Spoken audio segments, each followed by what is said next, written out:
An argon pipe with both ends open has a length L equal to 25 centimeter.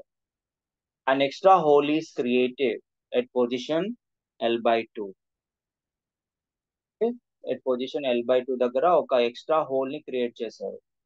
The lowest frequency of sound produced is, ఇది total length L అనుకుంటే ఇక్కడ మధ్యలో దీన్ని L by two అనుకుందాం. ఇక్కడ ఒక చిన్న హోల్ క్రియేట్ చేశారు. ఎక్కడైతే హోల్ క్రియేట్ చేశారో అక్కడ మనకి యాంటీ నోడ్ ఫామ్ అవుతుంది. గుర్తు పెట్టుకోండి, ఓపెన్ దగ్గర యాంటీ నోడ్ ఉంటది. ఎక్కడైతే హోల్ క్రియేట్ చేశారో అక్కడ యాంటీ నోడ్ ఫామ్ అయింది.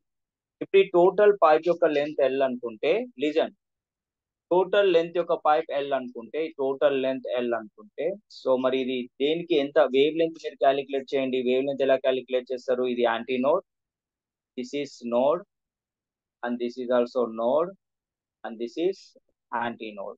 ఆల్రెడీ మీకు తెలుసు యాంటీ నోడ్ కి మధ్యలో డిస్టెన్స్ ఎంత ఉంటుంది? Lambda by 4. అండ్ నోడ్ కి మధ్యలో డిస్టెన్స్ ఎంత ఉంటుంది? Lambda by 2. ఒక నోడ్ కి ఒక యాంటీ నోడ్ కి మధ్యలో డిస్టెన్స్ ఎంత ఉంటుంది? Lambda by 4. అంటే అప్పుడు ఎల్ ఈక్వల్ టు దేనికి ఈక్వల్ అయింది? Lambda by 4 plus lambda by 2 plus lambda by 4. ఈ lambda by 4 plus lambda by 4 plus lambda, so denominator ని 4 గా చేసేసుకోండి. లాంబ్డా ప్లస్ ఇది ఇంటూ 2 చేస్తే 2 లాంబ్డా ప్లస్ లాంబ్డా, సో ఎంత అవుతుంది? 4 లాంబ్డా బై, బట్ అంటే ఎల్ వాల్యూ ఎంత అవుతుంది? లాంబ్డాకి ఈక్వల్ అవుతుంది. ఎల్ వాల్యూ లాంబ్డాకి ఈక్వల్ అవుతుంది. ఫ్రీక్వెన్సీ వాల్యూ కనుక్కోమన్నాడు. ఎప్పుడైనా సౌండ్ ని బ్లో చేశారు, ఏదైనా విజిల్ బ్లో చేసినప్పుడు వచ్చే ఫ్రీక్వెన్సీ వాల్యూని మనం ఇప్పుడు ఫైండ్ అవుట్ చేయాలి. సో ఫ్రీక్వెన్సీ ఈక్వల్ టు, మీకు తెలుసు ఫార్ములా ఏంటి? ఫ్రీక్వెన్సీ ఫార్ములా ఏంటి? Frequency equal to frequency formula ఏంటి? Velocity by wavelength. Frequency equal to velocity by wavelength. So velocity of the sound మనకి ఎంత ఉంది?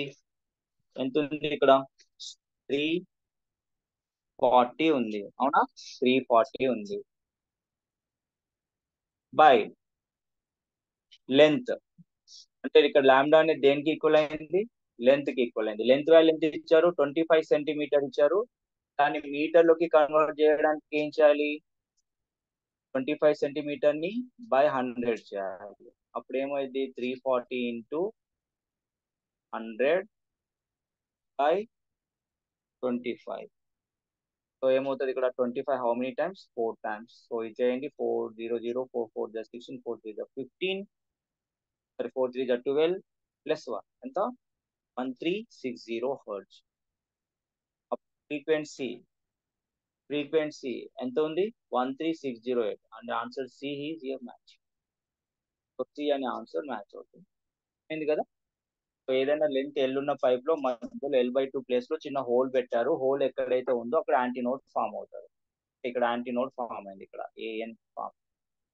ఓకే, దెన్ ఇప్పుడు మనం వేవ్స్ ని డ్రా చేస్తే సో ఇలా వస్తుంది.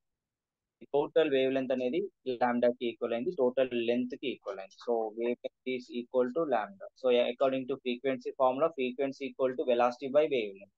ఇక్కడ వేవ్ లెంత్ ని మనం దేంతో రీప్లేస్ చేస్తాం? ఎల్ తో రీప్లేస్ చేస్తాం. ఓకే, దెన్ ఎల్ వాల్యూ ఎంత ఉంది ఇక్కడ? ఎల్ వాల్యూ 25 సెంటీమీటర్ ఉంది. 25 సెంటీమీటర్ ని మీటర్ లోకి మార్చుకోవడానికి 25/100 చేస్తాం. టోటల్ క్యాలిక్యులేట్ చేస్తే మనకి ఫ్రీక్వెన్సీ వాల్యూ ఎంత వచ్చింది? 1360 హెర్ట్జ్ వచ్చింది. Is it clear everyone? Okay.